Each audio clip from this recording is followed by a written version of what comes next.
불안에 시달리는 직장인들. 출근만 하면 숨이 막힌다. 이게 정상이냐 비정상이냐. 뭐 이런 걸 따져보기 이전에 한국 직장인들의 상당수가 정신질환, 정신병이라고 얘기하죠. 정신병, 공황장애라고 얘기하기도 하고 여러 가지 용어의 정신병들이 많더라고요. 누구나 다 심리적으로 압박을 받고 스트레스를 받고 힘들어하는 게 직장인이더라 라는 이야기를 하고 싶습니다. 우울증, 불안, 조증, 이런 것들이 왔다 갔다 하는 사람들이 되게 많더라는 거죠. 왜냐? 출근했더니 너무 말도 안 되는 압박들이 막 몰려들고 요구하는 게 과하고 힘들게 하고 사람이 사람을 가스라이팅하고 괴롭히고 교묘한 방식으로 따돌리고 괴롭히니까 힘든 거죠. 그러니까 우울증이 생기고 불안하고 미치려고 하는 거죠. 이건 비단 개개인의 문제가 아니라 사회 전체의 문제일 수도 있고 우리 나라의 문제일 수도 있다는 생각을 해봅니다. 살아가는 삶이 절대로 만만하거나 쉽지 않더라는 거죠. 근데 서로 내가 저 사람보다 조금이라도 나이가 많다. 그리고 직책이 높다. 지위가 높다라고 하면 상대방은 나의 아랫사람, 내가 함부로 해도 되는 사람, 괴롭혀하고 이용해 먹어야 되는 사람, 이렇게 생각하는 고정관념이나 나쁜 악습들이 여전히 있는 것 같습니다. 제 동료 중에서는, 제 친구 중에서는 공기업에 다니는 친구가 있습니다. 많이 힘들어하고 있어요. 왜냐? 그 공기업 특유의 이상한 관행들이 있어서 그런 거죠. 뭐가 있냐? 이런 게 있더라고요. 그 고참 부장이 정년퇴임을 몇 년 앞뒀는데 돌아가면서 식사 접대를 해야 되고 술 접대를 해야 되는 거예요. 그 식사가 그냥 만원짜리 밥 한 끼 사는 게 아니라 비싼 한정식 집에 가서 돌아가면서 밥을 사줘야 되는 거예요. 근데 그 고참 부장은 정년퇴임이 몇 년 남지 않았고 그 지역에 사는 관계가 여러모로 관계가 이렇게 잘 구축되어 있는 사람이다 보니까 함부로 징계나 아니면 처벌이 안 되는 거예요. 그렇게 살아왔고 그렇게 자기보다 직급이 낮은 저직급 직원 그리고 어린 직원들을 가스라이팅하고 괴롭히고 강요해가지고 술 접대를 요구하고 식사 접대를 요구하면서 살아왔던 사람인 거예요. 근데 그렇게 해도 안 잘리는 거예요. 그리고 일을 하면 일을 다 떠넘기고 책임 하나도 안 지고 중간에서 그냥 무임승차해가지고 괴롭히기만 하면서 살아왔던 사람인 거예요. 그 사람 때문에 주변에 많은 사람들이 휴직을 하고 다른 부서로 전배를 가고 이러는데도 통제가 안 되는 거예요. 이런 사람들이 주변에 있으면 그냥 미치는 거죠. 제가 다녔던 어떤 회사는 업무일지라는 걸 쓰게 해요. 시간대별로. 그리고 시간대별로 뭐 했는지를 보고하게 하고 사실상 감시죠, 감시. 이런 일들이 벌어지는 곳들이 되게 많다는 거죠. 출근 시간이 8시인데 어떤 경우에는 1시간 일 출근하라고 얘기하고 심한 경우에는 더 일찍 출근하기를 요구하고 주말에 나오라고 하고 말로는 자율이라고 얘기하지만 실제로는 안 나오면 눈치 주고 압박하고 별짓거리 다 하더라는 거죠. 주말에 독서 토론하자고 부르고 독서 토론하라고 해놓고 책 내용을 토론하는 게 아니고 업무적인 부분으로 공격하고 별짓거리 다 하더라는 거죠. 그래도 회사 안에서 계속 머물면서 지내면 괜찮을 수 있겠지만 당신이 우리 회사하고 안 맞는 것 같다. 그만둬줬으면 좋겠다. 이렇게 얘기하는 데도 많더라는 거죠. 능력이 부족하거나 성과를 못 내서 내보내는 거다라고 하면 명확한 거죠. 그런 게 아닌 거죠. 내가 너 데리고 일을 못하겠다는 거죠.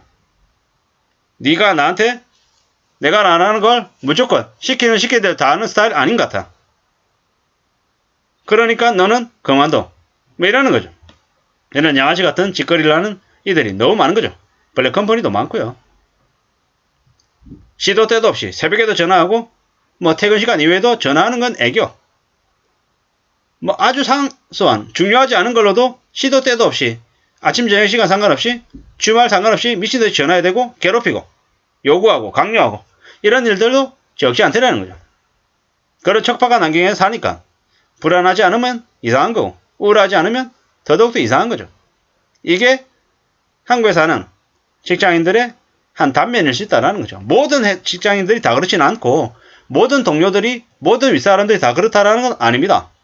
근데 정도의 차이가 있지만 일정 부분 가스라이팅이나 왕따나 괴롭힘이나 이런 것들을 부당함을 겪는 일들이 비일비재하다라는 말씀을 드리는 거죠. 직장인 괴롭힘 방지법 이런 것들이 있지만 뭐 그런 것들이 유명무실하죠. 왜? 대표이사한테 신고해서 그런 것들을 못하게 해야 되는데 대표이사가 갑질하고 괴롭히고 가스라이팅하는 주체가 되면 어떻게 됩니까? 흐지부진 거죠. 그래서 법적인 처벌이 제대로 안 이루어지죠. 그러다 보니까는 그냥 너도 나도 그냥 넘어가는 거죠. 그러다 보니까는 뭡니까? 뭐 예를 들어 공무원 사회에서 9급, 뭐 7급 들어간 지 1, 2, 3년 되는 직원들이 공무원들이 그냥 자기가 알아서 나가는 거잖아요. 왜? 봤더니 열심히 한다고 그래가지고 뭐 성과를 인정받고 이런 게 아니라 열심히 일하고 일을 벌리면 일이 점점 더 많아지는 그런 아이러니한 곳이 공직사회인가 뭐 이런 얘기들을 하는 거죠. 공직사회나 사기업이나 할 거 없이 고인물들이 많고 변화가 적고 또 배타적인 곳에서는 언제든지 그와 유사한 일들이 일어나더라는 거죠. 어떻게 살아야 될까? 어떤 마음으로 지내야 될까? 저도 직장인의 한 사람이기 때문에 저런 뉴스를 보면 많은 생각들이 듭니다. 스스로 멘탈 관리해야 된다. 뭐 함부로 사람들에게 내 속내를 털어놔서는 안 된다. 거리를 둬야 된다. 좀 말 조심해야 된다. 이런 생각들을 많이 하는데 뭐 핸드폰, 갤럭시 핸드폰에 그 녹음 기능이 있어서 언제든지 조금이라도 이상하면 녹음 테이프를, 녹음 버튼을 눌러야 되는 건가? 이런 생각들도 드는 거죠. 왜? 안 그랬다가는 언제든지 본의 아니게 말도 안 되는 일에 구설수로 엮일 수도 있기 때문에 그런 생각들을 하는 거죠. 근데 비단 뭐 저만 그렇게 생각하는 건가? 아니라는 거죠.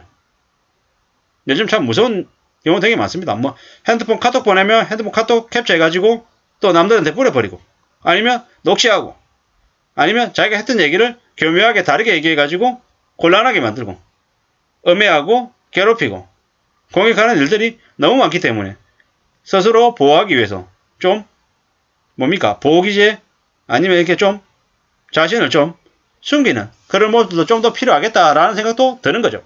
이게 왜 그럴까요? 전체적인 경제 상황 자체가 안 좋아지고 암울해지다 보니까 점점 더 조직이라고 하는 회사라고 하는 곳 안에서도 사람과 사람 대 유대관계 이런 것들보다는 좀 일에 좀 집중하고 개인적인 관계, 개인적인 생활에 대해서는 좀 거리를 두고 알려고 하지도 않고 묻지도 않고 좀 차단하는 그런 분위기들이 좀 더 생겨날 것 같습니다. 어쩌면 이걸 뭐 개인주의 문화, 개인주의 분위기라고도 할 수 있겠죠. 뭐 이래저래 함부로 사람들에게 관심 가져서도 안 되고 또 개인적인 부분들을 많이 묻는 것도 조심해야 되는 시대가 되는 것 같습니다. 왜? 안 그러면 언제 어떤 식으로 문제가 생길 수도 있겠다는 생각이 드는 거죠. 우울감, 불안, 스트레스, 압박, 충격 이런 것들이 일상이 돼버린 시대에 우리는 살고 있습니다. 그렇기 때문에 어떻게든 자기 자신을 스스로 좀 잘 위로하고 격려할 수 있는 그런 방법, 자기만의 방법이 좀 있어야 될 것 같다라는 제안을 조심스레 해봅니다. 뭐 저 같은 경우에는 이제 뭘 생각하냐면 이제 매달 이제 용돈을 받거든요. 그 용돈 받은 걸로 좀 금액이 적긴 하지만 그걸로 미술 그림을 사서 이렇게 보거나 아니면 뭐 동전이나 지폐나 이런 것들을 수집하는 취미를 가지고 있습니다. 뭐 별것 아니지만 그걸로 위안과 이렇게 즐거움을 삼는 거죠. 뭐 그게 저의 작은 이제 스트레스를 푸는 방법인 거죠. 그리고 뭐 도서관에 가서 여러 책들을 빌려와서 또 읽어보는 거. 그게 또 제가 이제 답답한 이 일상을 또 벗어나는 또 하나의 길이죠. 직장인들이 느끼는 우울증, 불안을 좀 해소할 수 있는 자기만의 방법, 노하우 같은 것들을 강구해 놓을 필요가 있지 않을까라는 생각을 해봅니다. 아무쪼록 저나 여러분의 삶이 조금이나마 더 덜 불안하고 좀 더 행복하고 좋아지기를 바랄 뿐입니다. 횡설수설했습니다. 아무쪼록 참고가 되시면 좋겠습니다. 감사합니다.